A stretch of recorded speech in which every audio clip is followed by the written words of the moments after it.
Hi, I'm Tim. Welcome to Watch You Want, and thanks for logging on.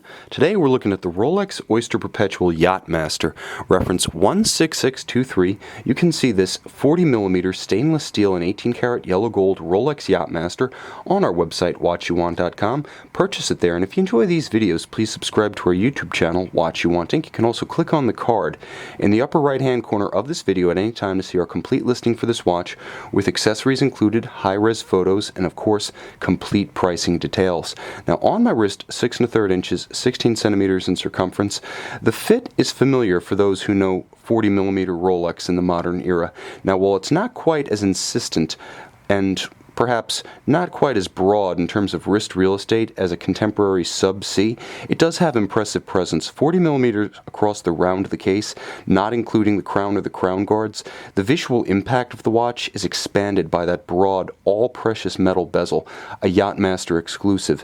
Now, in terms of thickness, it's easy to wear this one with a tight sleeve or dress cuff. Formal attire goes well with the two-tone Yacht-Master, thanks to a thickness of only 11.5mm, and you can see with that sloped bezel that doesn't really cantilever beyond the case flank, it's easy to get this one under a tight sleeve.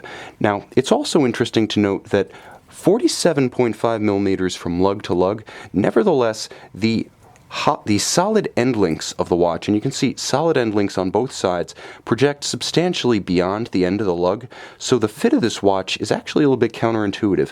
Less than 48mm lug to lug, if you include the solid end links, suddenly that dimension swells to 54.5mm. So the watch has an impressive wrist presence in spite of a relatively compact and wrist-friendly case.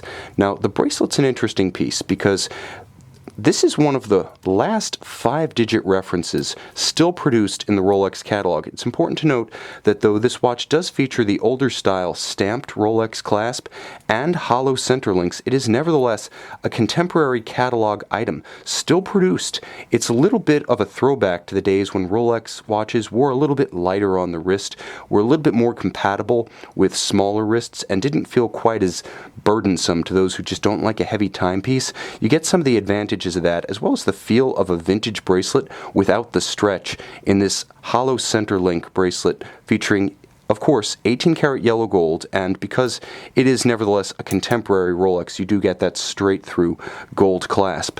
So it's an interesting combination of a very modern Rolex watch head with a bracelet that has a little bit of a vintage feel to it. Now, in terms of actual substance, the Yacht-Master is head of the class.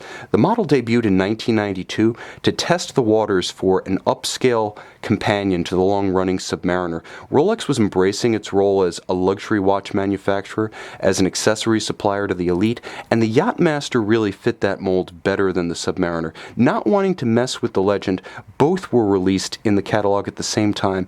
The Yacht-Master, although it features the same caliber 3135 movement as the Submariner, features a all-precious metal bidirectional rotating bezel. Now this can be used easily for timing legs of a regatta, hence the name Yacht-Master. Unlike the Sub, it's 100 meters water resistant, not 300, but this one is for sports on the deck rather than below the waves.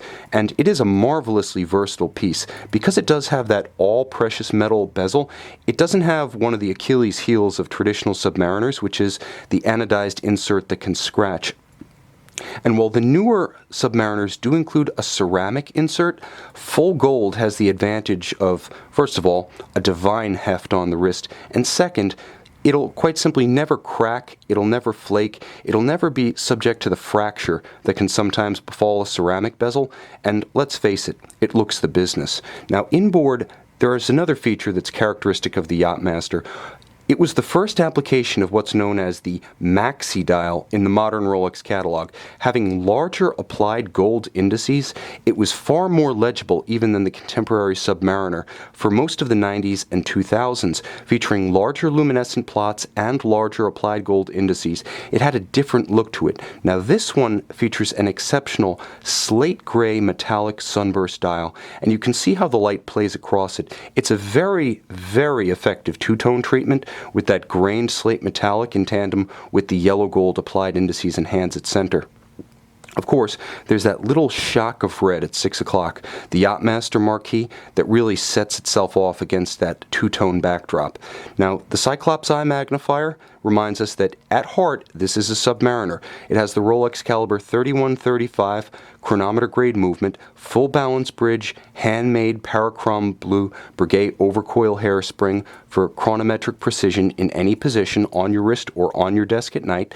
It does feature a quick set. It does feature hacking seconds. It features approximately a 48-hour power reserve courtesy of the 31 jewel movement, and with bidirectional automatic winding, it is very smooth. You can barely hear a Rolex winder in motion, much less feel any kind of wobble when it's on the wrist. This is an exceptionally upscale take on the Rolex aquatic sports watch, a little bit more genteel than its Submariner brethren, to say nothing of the sea dwellers of the deep sea. It's also an interesting throwback to a time when Rolexes were a little bit lighter on the wrist, had a little bit more character, and perhaps a little bit less of an industrial vibe to them. You can see this 5-digit reference, Rolex Oyster Perpetual Yacht-Master 16623, on our website, watchyouwant.com.